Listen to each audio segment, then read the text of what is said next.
Hello, my name is Brody Valenciano and welcome to my PowerPoint video. And in this PowerPoint, I'll be covering the influential people of the American Civil War. And if you're wondering who's who and what's what, then you're exactly where you need to be. So let's get it started.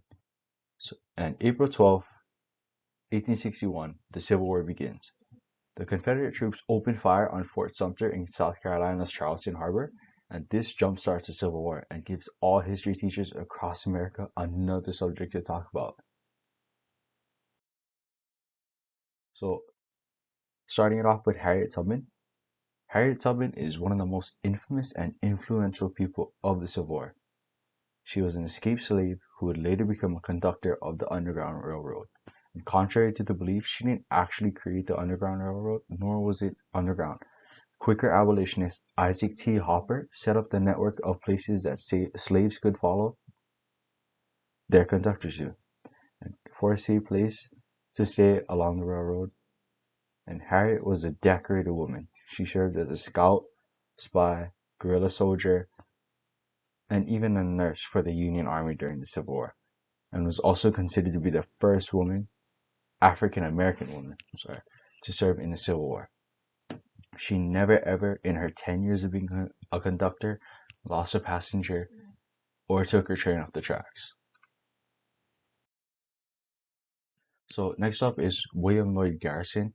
He was an American editor, writer, and abolitionist. He was born in December of 1805 and died May 7, 1879. William joined the abolition movement when he was 25, and from this very moment he was able to accomplish a lot of things. Some of his accomplishments were leading the successful abolitionist campaign against slavery in the United States, founding the Liberator, an anti-slavery journal, which would earn William recognition as one of the most radical of the American anti-slavery advocates. And not only did he found the Liberator, he founded the New England Anti-Slavery Society, which was the first immediatism society in the country. A year later, he helped organize the American Anti-Slavery Society by writing its declaration and its sentiments and serving as its first corresponding secretary. Another one of the important Harriets is Harriet Beecher Stowe. She is the author of Uncle Tom's Cabin, which talked about the horrors of slavery and was the one thing that the abolitionist movement needed in order for more and more people to join. And in her novel, and after her novel became spread throughout the earth, more and more people began to believe that slavery was wrong.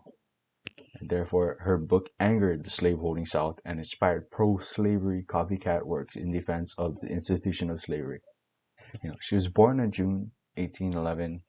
Her novel, Uncle Tom's Cabin, worked wonders in destroying or getting people from the South mad and people from the North to realize oh wow, slavery is no joke.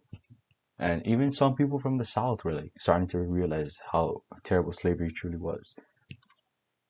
And next up, we have Robert E. Lee. His middle name is Edward, but for the video purposes, it's said Robert E. Lee. So Robert E. Lee was a Confederate general in the American Civil War.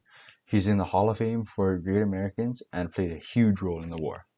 Some of the battles he commanded included the American Civil War, the Battle of Antietam, and the Battle of the Wilderness. Robert came from an extreme legacy, with his father being a hero of the American Revolution and governor of Virginia, and uncles and other relatives having signed the Declaration of Independence, served in Congress, and achieved notable reputations.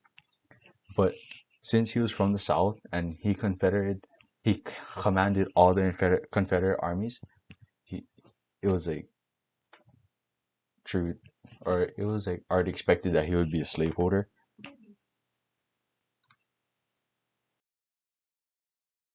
So here we have Frederick Douglass, an escaped slave who became a prominent and public speaker. He became a leader in the abolitionist movement whose mission was to end slavery before and during the Civil War. He was an accomplished man who taught himself and others to read and write.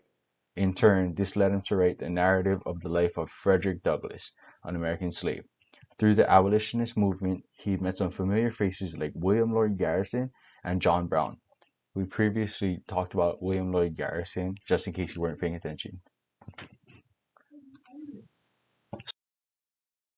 Clara Barton was an amazing woman. From knowing her worth and quitting a job that would pay a man twice the money she was making, to caring for her ill brother in his time of need.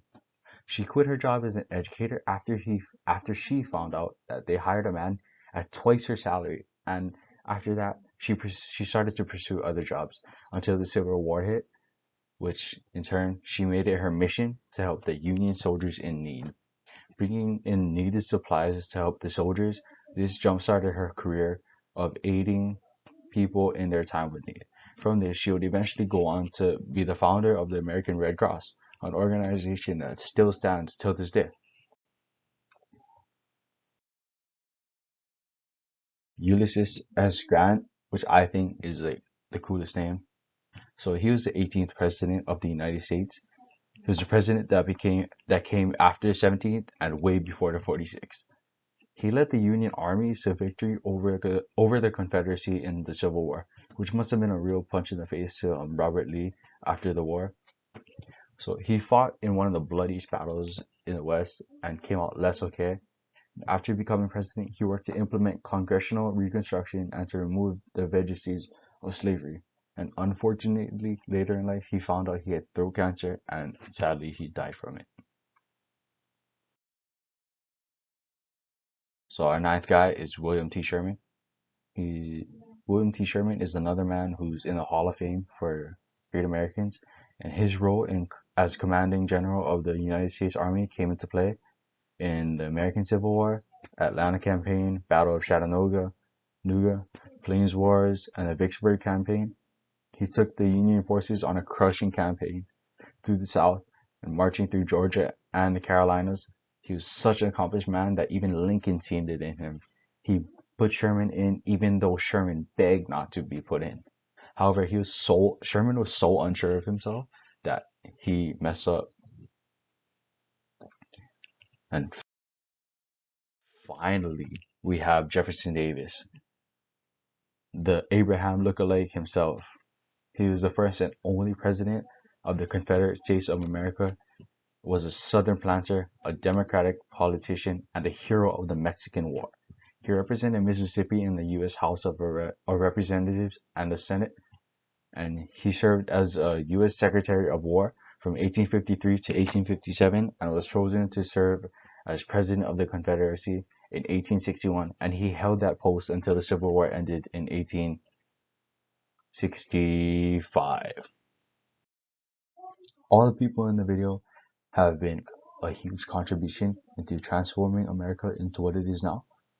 However, the most important people that I thought helped contribute were Harriet Tubman and Clara Barton. So all these people have contributed into transforming America into what it is now, from Harriet Tubman helping ensure the final defeat of slavery in the United States by aiding the Union during the American Civil War, to Clara Barton's Red Cross helping people till this day. I know that my family was helped by the Red Cross when my grandmother's house burned down, and they provided shelter for them, got them a hotel, got them food, and without Clara Barton, then like who knows what could have happened? Would they have been homeless and whatever?